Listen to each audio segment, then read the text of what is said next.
오늘 불쌍한 자들에게 주신 부활의 소망입니다. 예.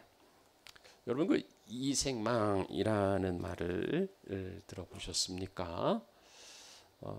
뭐 이번 생은 망했어.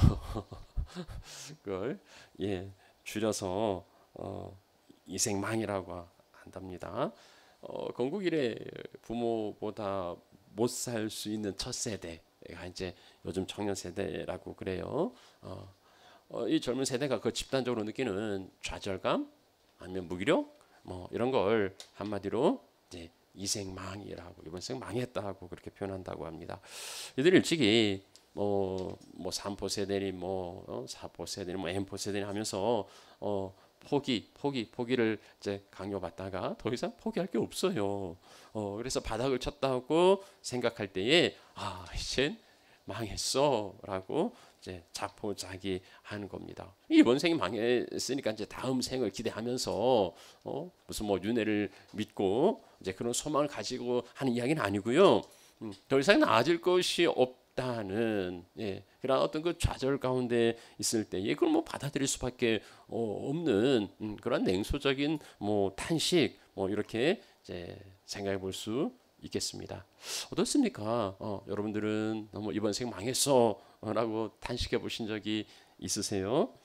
그 빅토르 위고의 그 소설 레미제라블 이게 그 비참한 자들, 처량한 자들, 뭐 불쌍한 사람들이란 뜻이라는데 나 참 불쌍한 사람이다 이런 생각을 해보신 적이 있으십니까? 난 참 불쌍한 사람. 내 인생이 왜 이렇게 불쌍하냐? 이런 탄식을 해보신 적이 있으세요? 누가 불쌍한 사람일까요? 그 헬렌 켈러는 아시는 대로 이제 그 시각 장애인 아닙니까? 뭐 청각에다가 뭐 삼중고를 겪은 사람인데, 헬렌 켈러의 이야기가 세상에 가장 불쌍한 사람은 시력은 있지만 이제 비전은 없는 사람이라. 뭐 이런 이야기를 하고 이제 비슷하게 윌리엄 워드라는 사람도요. 이 세상에 가장 불쌍한 사람은 돈 한 푼 없는 게 아니라 돈이 없는 사람이 아니라 꿈이 없는 사람이다. 뭐 이제 이런 이야기도 하고 또 그 영국 프랑스 여성 화가라는 그 로랑생이라는 사람은요. 죽음보다 더 불쌍한 것은 죽음보다 더 불쌍하게 있을까요?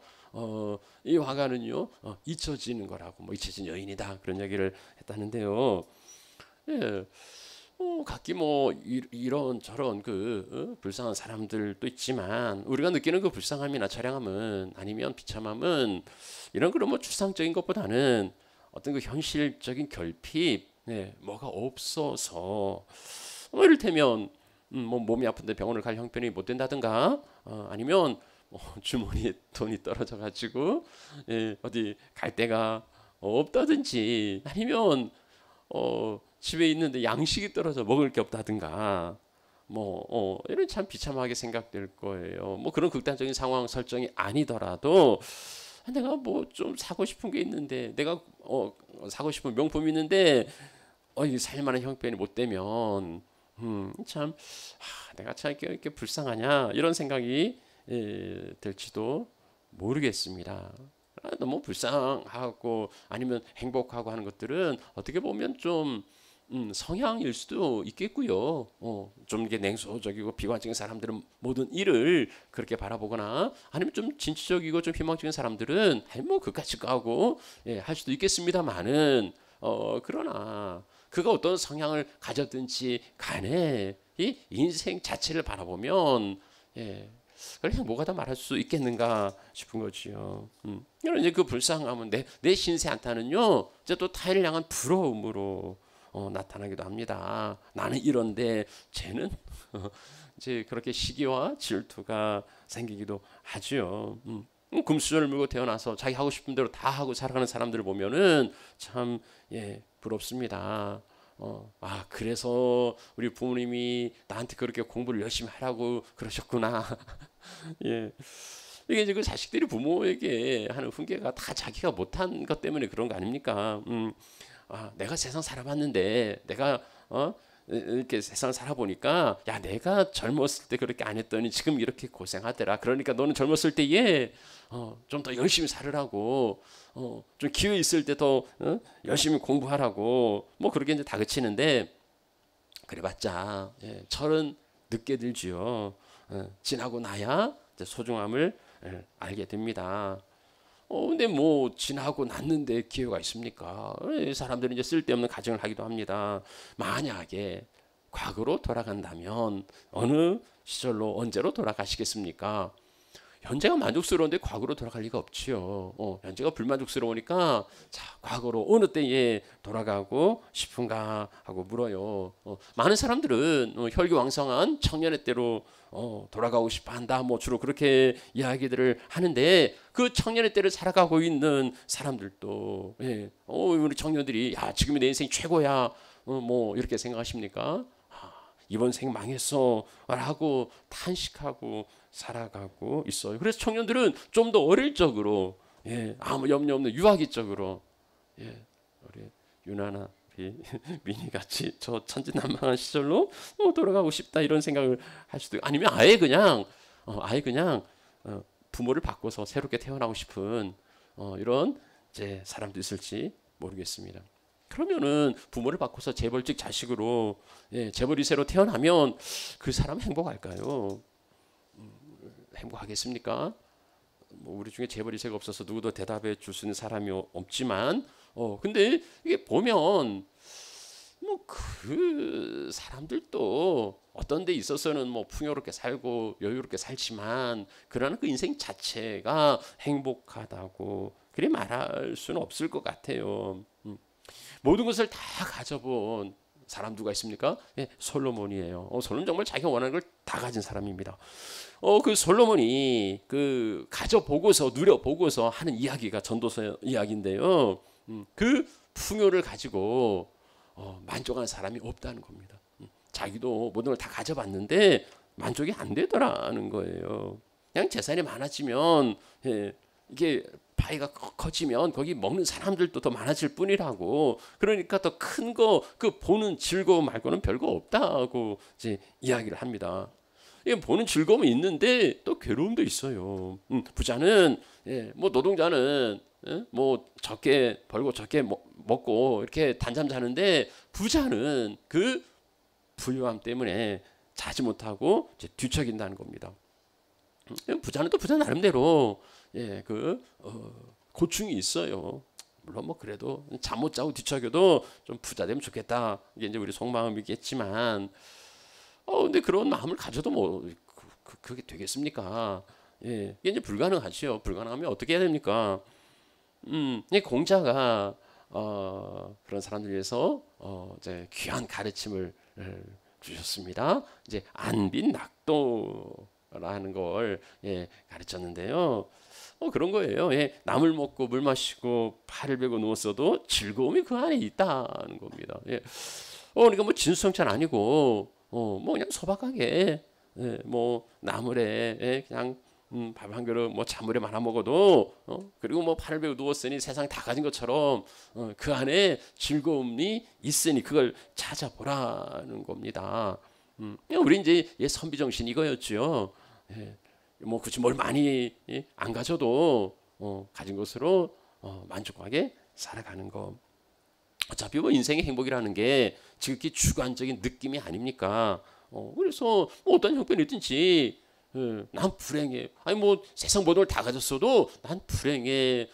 저 내가 갖지 않은 그 하나를 집착하고 있으면 그건 불행한 거고.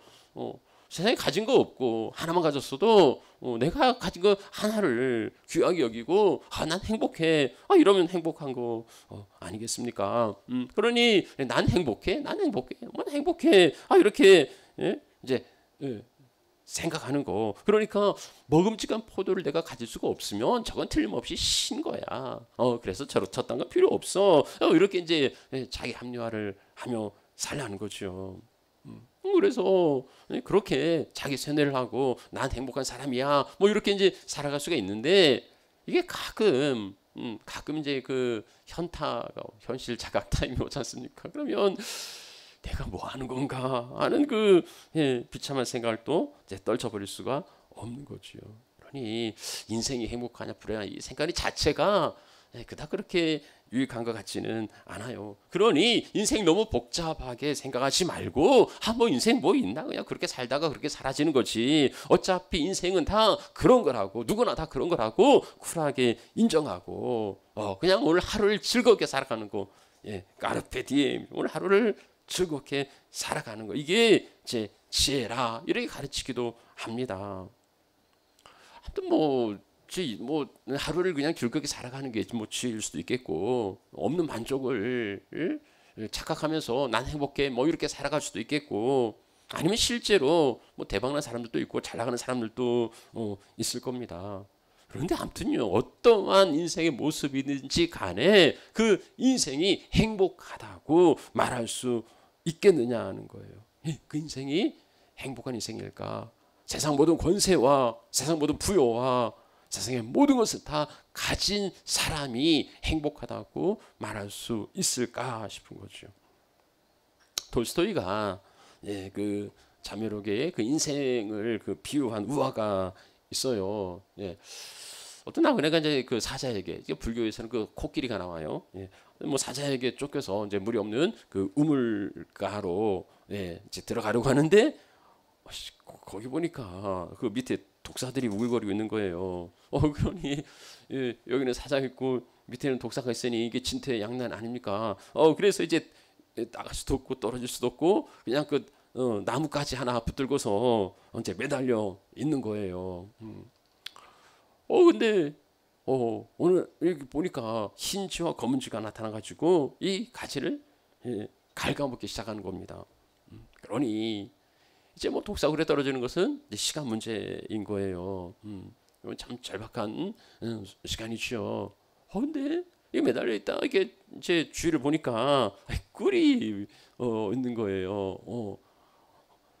이 나그네가 지금 자기 처한 상황은 잊어버리고 이제 뭐 나갈 수도 없고 떨어질 수도 없는데 이 쥐가 갉아먹고 곧 이제 그 독사굴에 떨어질 수밖에 없는 이 자기의 절박한 상황은 잊어버리고 이 꿀에 손을 내밀어서 꿀을 찍어서 핥아 먹으면서 참 이 꿀이 참 달다 이러고 있는 거죠.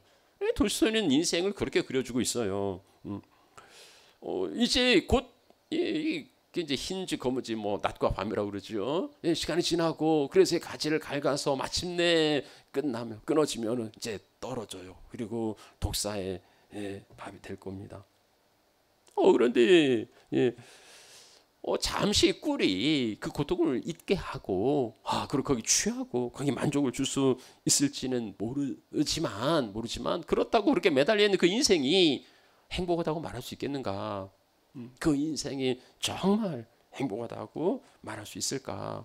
우리는요 될 수 있으면 안 좋은 생각들 뭐 굳이 사살려고 그러나 그래서 불안한 미래를 미리 사서 걱정할 게 아니고 그냥 오늘의 꿀에 취해서 오늘의 그 쾌락에 취해서 모든 염려 걱정 다 버리고 오늘을 살아가라고 그렇게 말해도 괜찮은 걸까요?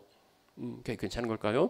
오늘 우리가 읽은 성경에서는 우리가 바라는 게 이 세상뿐이라면 그는 참 불쌍한 사람이라고 그렇게 가르쳐 줍니다. 이 세상에 뭘 누리든 뭘 가졌든지 간에 이 세상이 바라는 게 전부라면 그는 비참한 사람이고 그는 불쌍한 사람이라는 거예요. 이 세상 사는 동안에 어떤 꿀을 찍어 먹고 어떤 그 꿀을 찍어 먹든지 그 달콤함은 순간이에요. 그리고 다시금 현실은 돌아옵니다. 매달려 있는 인생 나갈 수도 떨어질 수도 없고 그러나 이내 곧 추락할 수밖에 없는 그 현실로 돌아와요. 물론 그 꿀마저도 없으면 그 매달려 있는 게 얼마나 고통스럽겠습니까? 그마저도 없으면 정말 기진맥진하고 고통 자체겠지만 그래서 그 꿀이 얼마나 위로가 됩니까? 그렇지만은 그 잠시의 꿀이 이 절박한 상황을 바꿀 수는 없는 거예요. 그래서 인생은 절망하는 겁니다. 어떻게 살았든지 간에 결국은 죽음으로 끝날 수밖에 없는 인생이고 한 줄 흙으로 사라질 수밖에 없는 인생이고 그러나 그 후에 있을 심판이 두려운 겁니다. 여러분요. 이제 톨스토이가 그렇게 인생을 비유하고 있는데 또 쉬운 예로 보면 그래요. 타이타닉 같은 그 큰 그 여객선이 이제 암초에 걸려서 좌초되어 침몰하고 있다면은요. 예. 큰 배에도 여기도 계급이 있어요. 그래서 1등실이 있고 2등실이 있고 3등실이 있고 초호화객실이 있고 끼리끼리 간신히 일하는 사람도 있고 파티를 즐기는 사람도 있고 그럴 겁니다. 배가 침몰하는데 파티장에서 연회를 즐긴다고 해서 잔치를 즐긴다고 해서 그 절박한 상황이 바뀌어집니까? 그나마 죽기 전에 파티라도 즐겨보는 게 다행입니까? 먹고 죽은 귀신이 때깔도 좋으니까 그냥 죽기 전에 평생 누려보지 못한 거 한번 누려보고 죽으면 그걸 행복하다고 말할 수 있겠습니까? 1등석에 있어도요, 침몰하는 배에서는 아무 소망이 없어요. 그 1등석에 뭘 가지고 있어도요, 그 안에 있는 이상은 그게 아무런 의미를 갖지 못한다는 겁니다. 설국열차라는 영화를 보면 그렇죠. 앞쪽에는 정말 가진 자들의 그 초호화객실이 있고요. 꼬리칸에는 그 빗물 같은 정말 레미제라블 그 가난한 사람들, 비참한 사람들이 그나마 간신히 거기에 타서 목숨을 부지하고 있습니다. 그런데 이 코스의 선로가 강물 위에 그 다리가 끊어졌고 그래서 철로가 없어졌다면은 이제 곧 그 강물로 이제 추락할 거예요. 그러면 1등 칸에 있은들 꼬리 칸에 있은들 그게 뭔 의미를 가지겠습니까? 잠시 내가 그것을 누린다고 한들 우리가 생각해 보세요. 인생이 70이고 80이고 요즘 100세 시대라고 말하지만 100세를 살아도요 우리는 그에게서 들을 수 있는 것은 찰나예요. 인생은 찰나예요. 금방 지나간다는 거죠. 50 넘게 살아보니까 금방이에요. 정말. 근데 그런 인생 자체가 아니더라도 벌써 2024년이 부활절이지 않습니까? 벌써 1, 4분기 휙 날아가 버렸어요. 그럼에도 우리가 미적거리고 그 연회장의 파티를 떠나지 못하는 까닭은 뭡니까? 아니 배가 침몰하면 얼른 구명정으로 가야 되잖아요. 근데 그럼에도 그 파티를 떠나지 못하는 까닭은요. 이게 배가 침몰하고 있다고는 하지만 느껴지지 않는 거예요. 지금 바닷물이 나에게 몰려오지 않는 거예요. 우리는 죽음을 가능성이라고 생각하는 사람은 없어요. 나는 죽을 수 있을 거야. 이리 생각하는 사람은 없습니다. 나도 죽을 거야라고 누구나 인정합니다. 그건 필연이에요. 왜냐하면 피해간 인생이 없기 때문입니다. 모든 인생은 다 죽었으니까 나도 예외일 수 없다고 인정하고 받아들이긴 해요. 그런데 그 죽음은요 현재형이 아니에요. 우리가 느끼는 죽음이라는 것은요 언젠가지 지금일 수는 없는 겁니다. 그건 미래형이에요. 우리는 언제든지 죽을 수 있다고 인정하지만 그것은 지금은 아니에요. 내가 지금 죽는다고 생각하지 않아요. 적어도 가까운 미래도 아니에요. 그가 90을 살아도요 100수를 살아도 그에게 죽음은 먼 미래의 이야기지 지금 닥친 현실은 아닌 거죠. 그래서 시한부 선고를 받은 사람의 인생과 그렇지 않은 사람의 인생은 달라요. 그 죽음의 의미는 다른 거죠. 죽음이 현재형이 아니라면요 구원도 현재형이 될 수가 없어요. 죽음이 미래니까 구원도 미래예요. 그럼 현재의 관심은 뭡니까? 내가 얼마나 더 누리고 즐기고 그리고 그렇게 살아가느냐 행복하게 살아가느냐 그게 현재의 관심일 뿐이죠. 이게 인생의 모습이라면 어떻습니까?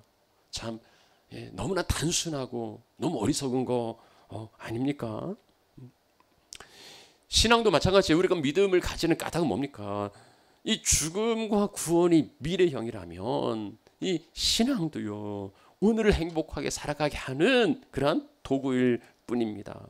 돌스토이 우화에서 보면은요 이 신앙도 나뭇가지에 좀 더 오래 매달려 있을 수 있는 힘을 주는 거. 그래서 우리는 부여와 번영과 장수와 건강을 구하지요. 우리 기도 제목의 대부분이 그런 내용들이 아닙니까? 우리가 신앙을 가지는 이유, 예수를 믿는 까닭, 그것이 좀 더 많은 것을 소유하고 조금이라도 편하게 여유 있게 살기 위한 거라면요, 이 복음이라는 게 너무 얄팍하고 단순하고 왜곡된 거 아니겠습니까?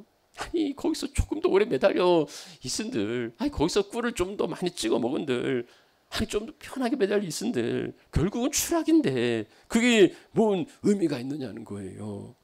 거기 매달려 있는 인생의 목숨이 살았다고 할 수 있습니까? 지금 살아있죠. 예.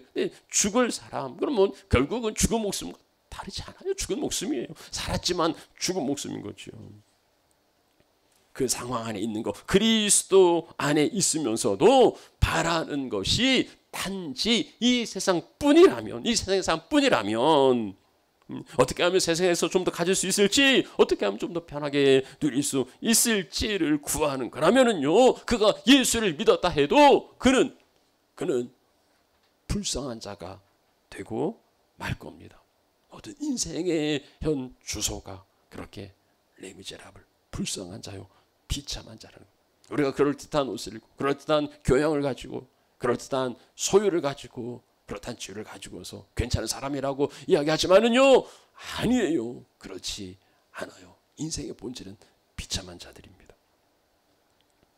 그러면은요, 이 불쌍한 자들, 이 비참한 자들에게 주시는 소망은 무엇입니까?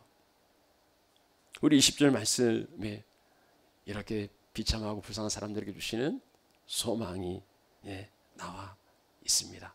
우리가 이제 아까 이 말씀을 우리 지연자매가 읽었지만 우리 같은 목소리, 한 목소리로 이 소망의 말씀을 한번 같이 읽어보도록 하겠습니다. 그러나 이제 그리스도께서 죽은 자 가운데서 다시 살아나사 잠자는 자들의 첫 열매가 되셨도다. 모든 인생들이 비참하고 불행할 수밖에 없는 것은요, 죽음에 매여 있기 때문이에요. 그 죽음이 찾아온 것은 죄로 인한 거지요. 그런데 그리스도께서 죽은 자 가운데서 다시 살아나셨다고요. 죽음을 이긴 최초의 사람, 그가 예수 그리스도입니다. 예수 그리스도의 부활이에요. 지물하는 그를 주에서 유일한 소망은요, 1등석이 아니에요. 작고 허름하고 보잘것없이 보여도 구명보트가 소망입니다. 무슨 잔치를 벌이고 호요시 가면서 거기서 사는 게 아니라, 그 침몰하는 거기 사는 게 아니라, 구명보트에 뭐가 있어요? 아무것도 없죠.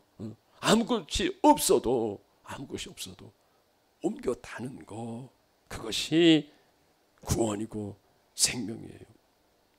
돌소이가 이야기한 그 우아의 잠든 소망이 어디 있습니까? 사자를 물리치고 그를 그 구덩이에서 끌어올려 주는 거지요. 죽음의 구렁텅이에서 구해내는 거지요. 인류 역사상 어느 누구도 죽음을 이기고 부활한 사람이 없었어요. 누가 죽음을 이기고 부활했습니까? 잠시 죽었다가 살아난 사람은 성경에 나와 있지만 그는 또 죽었어요. 부활한 사람은 없었습니다. 어떠한 위대한 성인들도요, 결국은 무덤 속에 죽음으로 존재할 뿐입니다. 무덤 속에 한 줌 흙으로 먼지로 존재할 뿐이에요. 그러나 오직 예수 그리스도만이 빈 무덤을 보여주면서 부활을 증거하고 있습니다. 그래서 기독교는 부활을 말합니다. 어느 종교가 부활을 말합니까? 사실 너무 잘 몰라요. 다른 종교는 잘 모르는데, 다른 종교는 모르지만 그러나 어느 종교도 부활을 말하는 종교는 없어요. 저는 윤회를 잘 모르지만 그냥 대충 이야기로는 그냥 돌고 도는 거, 생의 바퀴를 벗어날 수 없는 윤회를 이야기하죠. 그러나 기독교는 부활을 말합니다. 부활은 기독교의 유일한 진리예요. 우리 예수님께서 말씀합니다. 나는 부활이요 생명이라고요. 나는 부활이요 생명이라고요. 그래서 나를 믿는 자는 죽어도 살겠고 살아서 믿는 자는 죽지 아니하리라고 말씀합니다. 이것을 내가 믿느냐고 물어요. 여러분 이것을 믿습니까? 그럼요. 이 부활과 생명은 우리 기독교의 가장 중요한 핵심이에요. 가장 중요한 핵심이에요. 여러분들이 말씀을 믿으십니까? 그렇다면 정말 대단한 사람들이에요. 우리가 예수 부활하셨다고 이렇게 모여서 한 자리에 정말 찬송을 드리고 경배를 드리고 이런 믿음은 정말 대단한 거예요. 부활이 그렇게 쉽게 믿어지지 않아요. 부활을 믿는 것은 쉽지 않습니다. 우리가 죽음을 경험하지 않아도 죽음을 믿는 것은 모든 인생이 다 예의 없이 죽음을 거쳤기 때문이에요. 내 주위에 있는 사람들이 죽었으니까, 죽음을 보았으니까. 그런데 부활을 본 사람이 있습니까? 부활은 일반적인 게 아닙니다. 인류 역사상 부활하신 분은 오직 예수 그리스도밖에 없어요. 너무 희박한 거죠. 인류 그동안 지나간 인류가 얼마나 됩니까? 그 수백억 수천억 명 됩니까? 그 많은 사람 중에 부활한 사람은 오직 한 사람이에요. 그러니 저게 조작된 거 아닌가? 저거 꾸며낸 거 아닌가? 저걸 어떻게 믿어? 사람들은 의심과 회의를 보냅니다. 사실 이거 복음서 기록들을 보면은요, 예수님이 부활하셨는데 제자들 안 믿었어요. 심지어 그 제자들은 그 예수님의 빈 무덤을 확인했습니다. 그 여인들이 예수님 부활했다니까 막 쫓아가가지고 베드로와 요한이 예수의 그 빈 무덤을 보았어요. 그런데 보고서도 믿지 않았습니다. 이 마가복음 그 16장에 11절, 13절, 14절 믿지 아니함이로라, 믿지 않았다는 것을 계속 이야기해요. 누가의 그 기록을 보면은요, 여인들이 와서 예수님 부활했다 하니까 그들의 말이 허탄한 듯이 들렸다. 부철은 거짓말이라는 거죠. 그래서 이제 믿지 않았다고 합니다. 심지어 예수님께서 그 제자들에게 나타나셔서 자기의 손과 발을 보여주셨는데도 너무 기쁘지만 아직 믿지 못하고 놀랍게 여겼다. 우리는 도마의 의심을 잘 알고 있습니다. 내가 내 손가락을 그 옆구리에 넣어보지 않고서는 내가 믿을 수 없다. 사실 이게 합리적인 게 아닙니까? 누구나 이렇게 생각하지 않겠어요? 어떻게 죽은 사람이 살아날 수 있습니까? 심지어는 승천할 때까지도 예수 부활을 의심하는 사람들이, 예수님 이제 승천하시는데도 의심하는 자들도 있었다고 말합니다. 사실 부활을 믿는다는 것은 합리적이고 이성적이고 과학적으로 받아들이기 어려운 사실임에는 틀림이 없어요. 자, 그런데 보세요. 사도행전에 가면은요, 제자들이 달라집니다. 그들이 가룟 유다를 대신하여서 한 사람을 세우는데요. 세우는 목적은 뭡니까? 예수의 부활을 증언한 사람, 예수의 부활을 증언할 사람이 되게 하려고, 가룟 유다를 대신해서 한 사람을 세우. 그러니까 제자들은 예수 부활을 증언하는 사람들이었습니다. 자기 믿음이 없는데 증거할 수 있습니까? 그럴 수 없죠. 자기가 보았고 자기가 믿으니까 이들은 예수 부활의 증인이 되었던 겁니다. 성령 충만을 받은 후에 이제 제자들이 담대히 나가서 전하는데요. 제자들의 메시지는 하나예요. 예수 부활이에요. 너희들이 예수를 죽였는데 그런데 하나님이 이 예수를 살렸다는 겁니다. 결국 우리가 이 일의 증인이다. 난 봤어. 내가 봤어. 이거 분명한 사실이라고 증언합니다. 베드로가 성전 미문에서 그 걷지 못하는 자를 일으키지요. 그래서 사람들이 막 이 희한한 사건을 보고 몰려듭니다. 사람들이 몰려들자 베드로가 증언합니다. 이제 예수 그리스도에 관하여 증언하면서요. 너희들이 예수를 죽였는데 하나님이 죽은 자 가운데서 그를 살리셨다는 겁니다. 그리고 우리는 이 일의 증인이다. 기독교는 십자가 죽음으로 끝나는 게 아니라, 거기로 끝나는 게 아니고요, 실패로 끝나는 게 아니라 부활로 이어집니다. 십자가가 기독교의 상징이라면 부활은 기독교 신앙의 핵심이에요. 우리가 어떤 좌절과 절망 가운데 살아간다 할지라도 그것을 이길 수 있는 능력, 우리가 사망 가운데 굴복되지 아니하고 우리가 어떤 상황에 처할지라도 그것을 이겨낼 수 있는 힘과 능력은 우리에게 있지 않고 예수 부활에 있는 겁니다. 고린도전서 15장의 말씀은요. 이 고린도 교회에 여러 가지 문제들이 많이 있는데 특히 그 가운데 부활을 믿지 못하는 사람들이 있었습니다. 그래서 바울은 이제 고린도전서 15장에 부활을 증거하는데요. 먼저 그 부활의 증인들을 열거해요. 성경대로 삶 안에 다시 살아나셨다. 그리고 베드로와 12제자와 그리고 500의 형제와 그리고 야고보와 모든 사도에게 이렇게 이제 보이셨다. 한두 사람에게 보여준 게 아니고 심지어는 500여 명이 되는 그곳에도 나타나셨단 말이죠. 그러면서 맨 마지막에는 자기에게 나타났다고요. 만삭되지 못한 내게도 보이셨다는. 그래서 자기도 예수 부활의 증인이라는 거예요. 그러면서 부활을 믿지 못한다면 그 신앙도 그 믿음도 그 전도도 다 헛거라고 사기라고 이야기합니다. 예수 부활이 없으면 우리는 뭘 믿습니까? 뭐 십자가에서 다 같이 죽읍시다. 이런 종교가 어디 있습니까? 죽고 대책이 없잖아요. 죽으면 어떻게 해요? 이런 건 헛겁니다. 예수 부활은 명백한 역사적인 사건이고 기독교의 핵심인 거예요.